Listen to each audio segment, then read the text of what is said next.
le fils prodigue, l'intendant malhonnête, le juge injuste. Et c'est quoi tous ces mauvais gars? Et Jésus nous dit qu'ils sont des bons gars. Découvrons-le.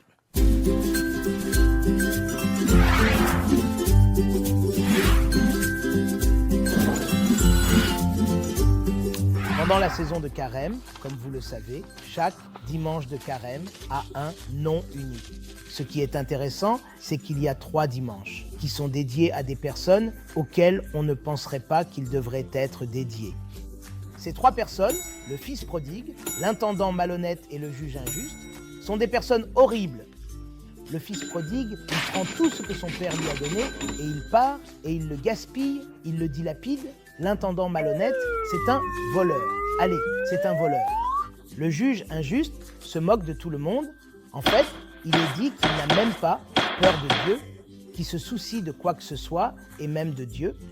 Et pourtant, Jésus utilise ces 3 personnes pour illustrer l'exemple de la bonté et de la droiture incroyable.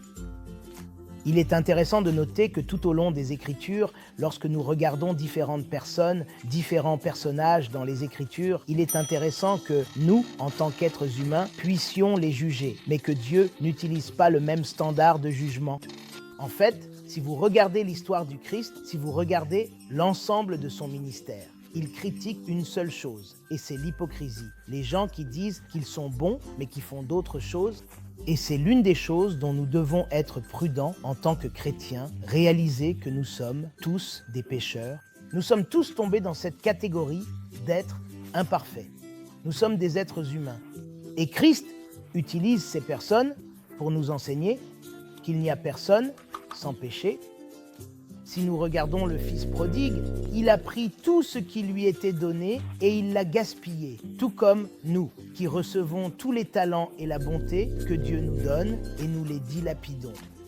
Qu'en est-il de l'intendant malhonnête?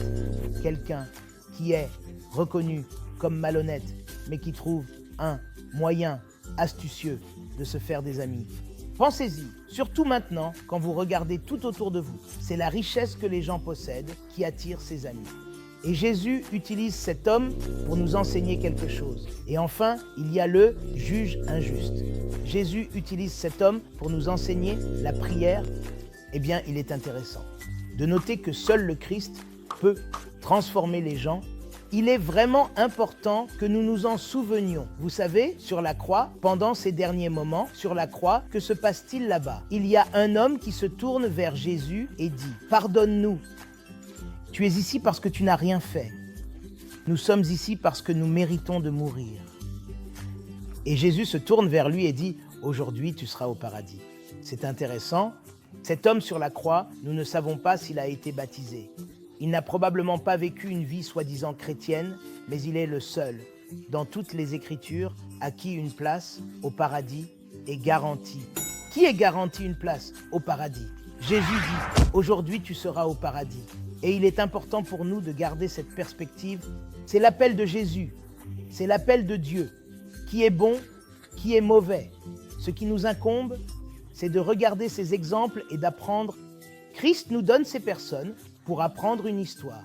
Et ainsi, nous invitons les gens pendant la saison de Carême à regarder l'histoire du fils prodigue, de l'intendant malhonnête, du juge injuste et à comprendre qu'en regardant ces personnes, nous voyons la transformation, pas pour ces personnages.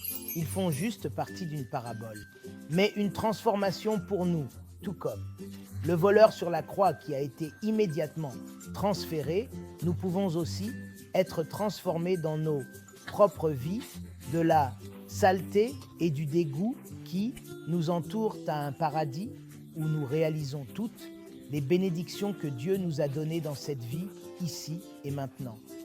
Très, très important. Vous savez, Jésus est le seul qui peut faire cette transformation. Réfléchissez-y. Il dit de lui-même, « Je suis la lumière du monde ».